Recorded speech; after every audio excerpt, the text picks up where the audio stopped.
ജനാധിപത്യ സംവിധാനത്തിൽ രാജ്യദ്രോഹ കുറ്റം ചുമത്തുമ്പോഴത്തെ നൈതികമായ കുറേയേറെ പ്രശ്നങ്ങൾ നിലനിൽക്കുന്നുണ്ട്. ഒന്ന്, അവ്യക്തമായ ഒരു വ്യാഖ്യാനമാണ് ഈ രാജ്യദ്രോഹ കുറ്റത്തെ സംബന്ധിച്ചുള്ളത്. ഏതാണ് ഇതിൻ്റെ അതിര്? ഒരു ഭരണകൂടത്തെ വിമർശിച്ചാൽ അതെങ്ങനെയാണ് രാജ്യദ്രോഹ കുറ്റമാകുക? ഭരണാധിപനെ വിമർശിച്ചാൽ എങ്ങനെയാണ് രാജ്യദ്രോഹ കുറ്റമാകുക? ഭരണകൂടത്തിൻ്റെ ഒരു ആക്ടിനെ വിമർശിച്ചാൽ അതെങ്ങനെയാണ് രാജ്യദ്രോഹ കുറ്റമാകുക? ഒരു ജനാധിപത്യ സംവിധാനത്തിൽ പൗരൻ അതിനുള്ള അവകാശമില്ലേ? പൗരൻ്റെ അവകാശം തന്നെയാണ് മാധ്യമപ്രവർത്തകരുമുള്ളത്. അതായത് ഈ പറയുന്ന ആർട്ടിക്കിൾ 19(1)A പ്രകാരമുള്ള പൗരൻ്റെ അവകാശം തന്നെയാണ് ഞാൻ നേരത്തെ പറഞ്ഞതുപോലെ മാധ്യമപ്രവർത്തകർക്കും ഈ കാര്യത്തിലുള്ളത്. ആ അവകാശമാണ് വിനിയോഗിക്കുന്നത്. സർക്കാരിനെ വിമർശിക്കാൻ, അതിൻ്റെ ചെയ്തികളെ വിമർശിക്കാൻ, ഭരണകൂടത്തെ വിമർശിക്കാൻ അത് ഉപയോഗിക്കുക എന്നത് മാത്രമാണ് യഥാർത്ഥത്തിൽ ഈ മാധ്യമപ്രവർത്തകൻ ചെയ്യുന്നത്. മാത്രമല്ല, മനീഷ് നേരത്തെ പറഞ്ഞതുപോലെ സിദ്ധാർത്ഥ് വരദരാജനും കരൺ ഥാപ്പറും ഒക്കെ അതിൻ്റെ അതിർത്തി അറിയാത്തവരല്ല.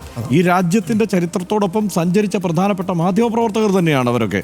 അതായത് BBC-യിലായാലും ദ ഹിന്ദുവിലായാലും ഒക്കെ പ്രവർത്തിച്ചു വന്ന പാരമ്പര്യമുള്ള മാധ്യമപ്രവർത്തകർ തന്നെയാണ് അവർ.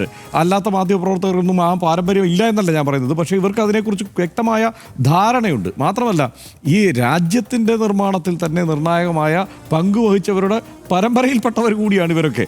അപ്പോൾ അങ്ങനെയുള്ള ഒരു സാഹചര്യത്തിൽ ഇതിൻ്റെ ഈ അതിർവരമ്പിനെക്കുറിച്ചുള്ള അറിവില്ലായ്മയൊന്നും ഇവർക്കില്ല. അതുകൊണ്ടാണ് ഇത് ഭരണകൂടം നിർണ്ണയിക്കുകയാണ്, പോലീസ് നിർണ്ണയിക്കുകയാണ് നിങ്ങൾ ഈ ചെയ്തത്, നിങ്ങൾ ഈ പറഞ്ഞത് രാജ്യദ്രോഹമാണ് എന്ന്. ഇപ്പം നമ്മളിപ്പോൾ നോക്കിക്കഴിഞ്ഞാൽ കരൺ ഥാപ്പറിൻ്റെ ഒരു ഇൻ്റർവ്യൂ ഉണ്ടായിരുന്നു, ഈ വയറിലെ ലേഖനവും ഉണ്ടായിരുന്നു. അത് പരിശോധിക്കുമ്പോൾ അതിനകത്ത് ചൂണ്ടിക്കാണിക്കുന്ന കുറ്റങ്ങൾ, അതായത് ഇനിയിപ്പോൾ ഒരു കുറ്റമായി ആരോപിക്കാവുന്ന സംഗതി എന്നത് എല്ലാ മാധ്യമങ്ങളും തന്നെ റിപ്പോർട്ട് ചെയ്തതാണ്. അതായത് പല മാധ്യമങ്ങളും അത് റിപ്പോർട്ട് ചെയ്തതിൻ്റെ വലിപ്പ ചെറുപ്പം ഉണ്ടാവാം, ഏറ്റക്കുറച്ചിലുകൾ ഉണ്ടാവാം. പക്ഷേ ഇപ്പോൾ ഇന്തോനേഷ്യയിൽ ഒരു ആർമി അറ്റാഷെ അവിടെ ഈ ഫൈറ്റർ ജെറ്റുകളെ കുറിച്ച് പറഞ്ഞത്, അല്ലെങ്കിൽ ഈ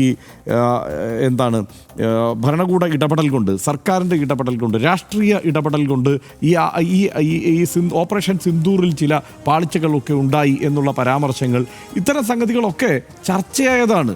ഒരു ഓപ്പറേഷൻ കഴിഞ്ഞാൽ സ്വാഭാവികമായും അത് ചർച്ച ചെയ്യപ്പെടുമല്ലോ. നമ്മൾ തന്നെ എത്രയോ തവണ ചോദിച്ചിരിക്കുന്നു, എത്ര ഫൈറ്റർ ജെറ്റുകൾ നഷ്ടപ്പെട്ടു, ഈ കണക്ക് മുന്നിൽ വയ്ക്കുന്നതിന് എന്താണ് കുഴപ്പം എന്നുള്ളത് നമ്മൾ ആവർത്തിച്ച് ചർച്ച ചെയ്യുന്ന ഒരു വിഷയമാണല്ലോ. അപ്പോൾ ഈ നിലയ്ക്കുള്ള കുറേ ചോദ്യങ്ങളാണ് ഉന്നയിച്ചിരിക്കുന്നത്.